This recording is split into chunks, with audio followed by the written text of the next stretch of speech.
एक बार की बात है, एक साधारण व्यक्ति जिसका चेहरा सालों की धूप से झुलसा हुआ था और साधारण धूल धूसरित कुर्ता पायजामा धूल भरी हवा में लहराता रहता था, हर रोज एक सुनसान वादी से होकर अपने छोटे से गांव लौटता था। वह व्यक्ति एक किसान था जो दिन भर खेतों में मेहनत करता और शाम को थका हारा घर की ओर चल पड़ता। वादी इतनी उजाड़ और निर्जीव थी कि वहां मिट्टी पत्थर सी सख्त हो चुकी थी। पानी की एक बूंद तक न थी, केवल रेत का अंतहीन समंदर फैला हुआ था, जहां टूटी फूटी चट्टानें मानो सदियों से मौन साक्षी बनी खड़ी थीं। हवा में धूल के गुब्बार उड़ते रहते और सूरज की किरणें इतनी तेज कि वे तीरों सी चुभतीं। इस वादी से गुजरना उसके लिए रोज की मजबूरी थी, क्योंकि यही एकमात्र रास्ता था जो गांव को बाजार से जोड़ता था। लेकिन हर बार गुजरते हुए उसके मन में एक अजीब सी उदासी छा जाती, जैसे यह जगह उसकी जिंदगी की उजाड़ी का प्रतीक हो। एक तपती दोपहर थी जब सूरज आग बरसा रहा था। व्यक्ति पसीने से तरबतर हो चुका था, उसका कुर्ता चिपक रहा था और पैरों में रेत भरी चप्पलें हर कदम पर बोझ लग रही थीं।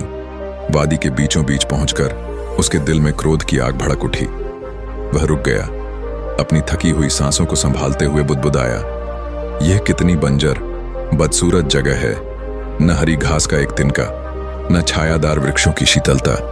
ऐसा क्यों है हे विधाता?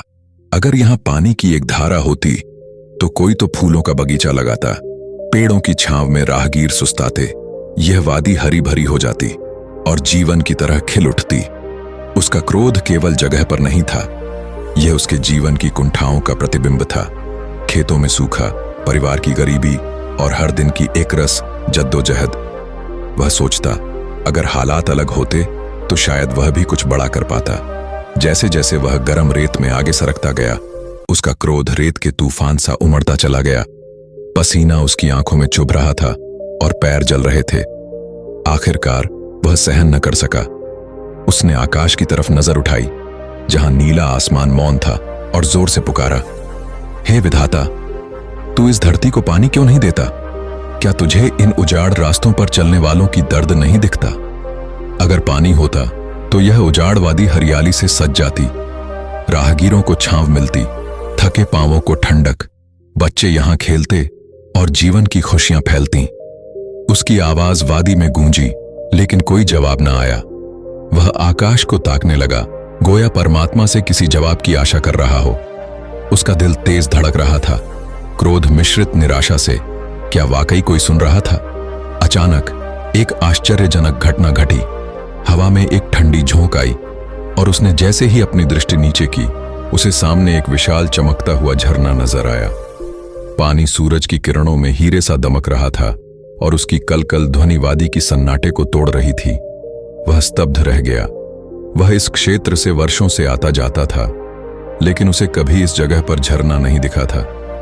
क्या यह सपना था? वह भागकर झरने के निकट पहुंचा, उसके पैर रेत में फिसलते हुए। झरना जल से सराबोर था, क्रिस्टल सा साफ पानी जो ठंडा और मीठा लग रहा था। उसने हाथ बढ़ाकर पानी छुआ और एक ठंडी सिहरन उसके शरीर में दौड़ गई। उसने एक बार पुनः आकाश की ओर देखा, लेकिन इस बार धन्यवाद देने की बजाय उसके मन में एक नई शिकायत उभरी। वह बुदबुदाया, जल तो ठीक है, लेकिन यहां वृक्ष रोपने के लिए बीज आवश्यक होंगे। पानी अकेला क्या करेगा? तभी उसकी नजर झरने के समीप रखी एक पुरानी जर्जर थैली पर गई, जो रंग बिरंगे बीजों से परिपूर्ण थी। बीज तरह तरह के थे, फूलों के, फलों के, छायादार पेड़ों के, मानो किसी ने उन्हें विशेष रूप से वहां रखा हो। उसकी आंखें आश्चर्य से फैल गईं और एक पल को उसके चेहरे पर चमक आ गई, लेकिन अब वह दुविधा में पड़ गया। क्या यह सब उसके लिए था? उसने आकाश की ओर देखते हुए सहमते हुए कहा, लेकिन यह स्थान तो शुष्क है, यहां वृक्ष कैसे विकसित होंगे? मिट्टी तो पत्थर सी सख्त है। तभी उसे अनुभव हुआ कि धीरे धीरे मिट्टी नम होने लगी थी। रेत के नीचे से नमी उभर रही थी, जैसे धरती ने झरने का पानी सोख लिया हो और अब वह उपजाऊ बन रही हो। हवा में एक मीठी सुगंध फैलने लगी और वादी में एक नई ऊर्जा महसूस हुई। अब वह व्यक्ति और अधिक व्याकुल हो गया। उसके मन में एक भय जागा, कहीं विधाता उसे इस निर्जन वादी में वनस्पति रोपने का दायित्व न सौंप दे। वह सोचने लगा, मैं तो एक साधारण किसान हूं, मेरे पास समय कहाँ, परिवार की जिम्मेदारी, खेतों का काम, यह सब कौन करेगा। इस भय से वह बिना पलट कर देखे तेज चाल से आगे बढ़ने लगा। उसके कदमों में जल्दबाजी थी, जैसे वह किसी जिम्मेदारी से भाग रहा हो। अभी उसने कुछ ही पग आगे बढ़ाए थे कि अचानक एक पुराना पीला कागज का टुकड़ा हवा में उड़ता हुआ उसके मुख पर आकर चिपक गया। वह रुका और कागज को उतारकर पढ़ने लगा। उस पर साफ सुथरे अक्षरों में लिखा था, मैंने तुम्हें जल प्रदान किया, बीज दिए, शुष्क मिट्टी को आर्द्र कर दिया। अब तुम्हारे पास वह सब कुछ है जो इस वादी को स्वर्ग बनाने के लिए आवश्यक है। अब यह तुम्हारे वश में है। यदि तुम चाहो तो यहां से गुजरने वाले लोगों के लिए छायादार वृक्ष रोप सकते हो, फूलों के बगीचे लगा सकते हो। कागज पढ़ते हुए उसका दिल कांप उठा। वह ठिठका और पीछे मुड़कर झरने की ओर देखा। पानी की लहरें उसे पुकारती सी लगीं और थैली के बीच चमक रहे थे। एक पल को उसके मन में हरियाली का एक खूबसूरत सपना जगा। वादी हरी भरी हो गई, पेड़ों की छांव में राहगीर सुस्ताते, बच्चे फूल तोड़ते और हंसते खेलते। वह देखता कि गांव वाले यहां आकर खुश होते और उसकी मेहनत की सराहना करते। लेकिन फिर डर हावी हो गया, मेहनत का डर, असफलता का डर, जिम्मेदारी का डर। नहीं, ये मेरे बस की बात नहीं, उसने मन ही मन कहा। उसने कागज को फेंक दिया, जो हवा में उड़कर रेत में गुम हो गया और तेजी से आगे बढ़ गया। उसकी चप्पलें रेत में ढंसती रहीं और पीछे वादी वीरान रही जैसे पहले थी। झरना बहता रहा, लेकिन कोई उसे इस्तेमाल करने वाला न था। मित्रों, यह कहानी हमें गहराई से सिखाती है कि हम अक्सर अपनी कमियों और परिस्थितियों का ठीकरा हालात या दूसरों पर फोड़ते हैं। हम सोचते हैं, अगर ऐसा होता, अगर वैसा होता तो मैं जरूर कुछ बड़ा कर लेता।